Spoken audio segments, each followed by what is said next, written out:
Impact Family, impacting the world through healthy family. Shalom sahabat Impact Family yang dikasih Tuhan. Saudara-saudara, dalam bulan Desember, ya, minggu pertama, temanya ada pengharapan. Ya, minggu Advent pertama itu tentang hope, pengharapan. Nah, pengharapan ini bisa memotivasi seseorang untuk melayani.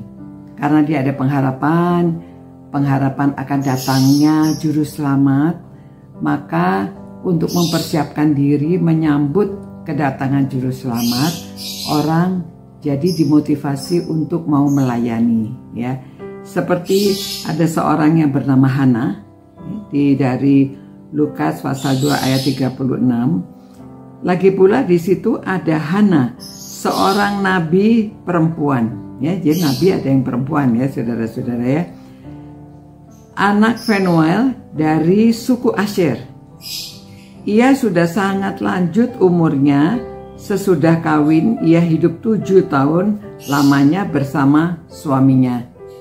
Dan sekarang ia janda dan berumur 84 tahun. Sudah 84, ya, lebih tua dari saya, ya. 84 tahun.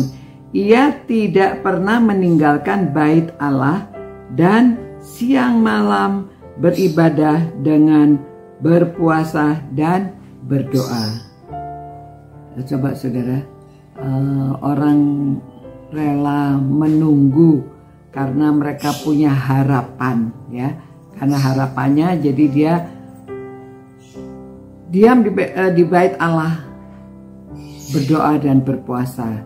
Ya, mungkin ada juga hal-hal yang lain karena disebut dia nabi perempuan.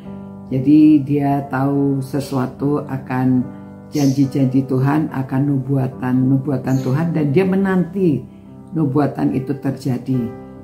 Mungkin juga kalau dia di bait Allah, ya, kadang-kadang juga counseling, ada orang yang perlu bertemu dengan dia, orang minta didoakan, banyak orang yang ingin curhat, ya. Jadi dia melayani sepenuhnya, tinggalnya juga di bait Allah, ya. Dan pada ketika itu juga datanglah ia ke situ pada waktu Tuhan Yesus datang, ya. Jadi pada waktu Tuhan Yesus berumur 8 hari, ia disunat di bait Allah, dan itu sebabnya dikatakan sini, ketika itu juga datanglah ia ke situ dan mengucap syukur kepada Allah dan berbicara tentang anak itu kepada semua orang yang menantikan kelepasan untuk Yerusalem.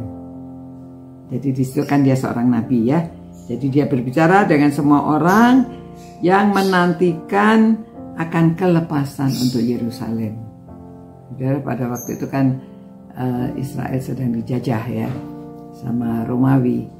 Jadi di sini orang-orang sedang menantikan datangnya juru selamat yang akan melepaskan Yerusalem, ya.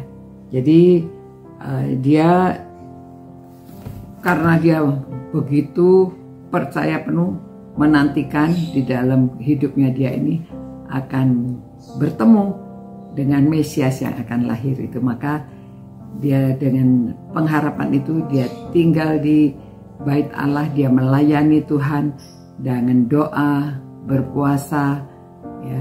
Dan tentunya orang tidak doa puasa dari pagi, siang sampai malam, ya. Jadi dia juga melayani, mungkin juga ikut membersihkan, ikut melakukan apa saja yang dapat dia lakukan. Nah, saudara-saudara, dalam kita menanti perayaan Natal, kalau sekarang kita tidak menantikan kedatangan Tuhan karena Tuhan sudah datang, tetapi dalam perayaan memperingati kelahiran Tuhan Yesus, mari kita mempersiapkan diri melayani, ya.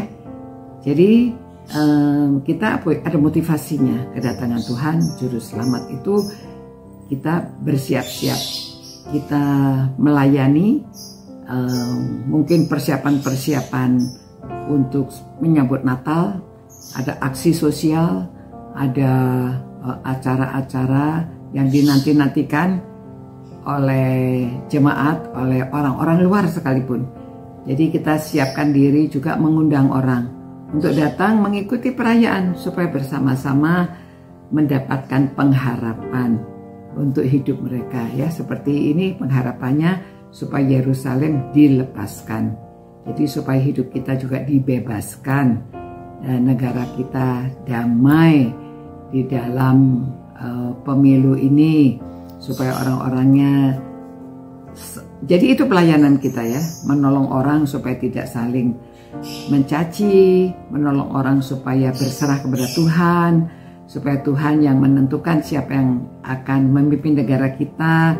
Ya, jadi itu pelayanan kita, menolong orang untuk berbuat baik, untuk sopan santun, untuk ya hidup damai satu dengan yang lainnya. Tuhan, terima kasih Tuhan karena kelahiranmu membawa kelepasan, memberi pengharapan. Biarlah Tuhan kami dimotivasi dalam menantikan hari-hari perayaan ini. Kami juga mau melayani Tuhan, melakukan kegiatan yang bermanfaat bagi sesama sehingga nama Tuhan dimuliakan, kerajaan-Mu diluaskan. Demi nama Yesus kami berdoa. Amin. Demikian saudara-saudara ya.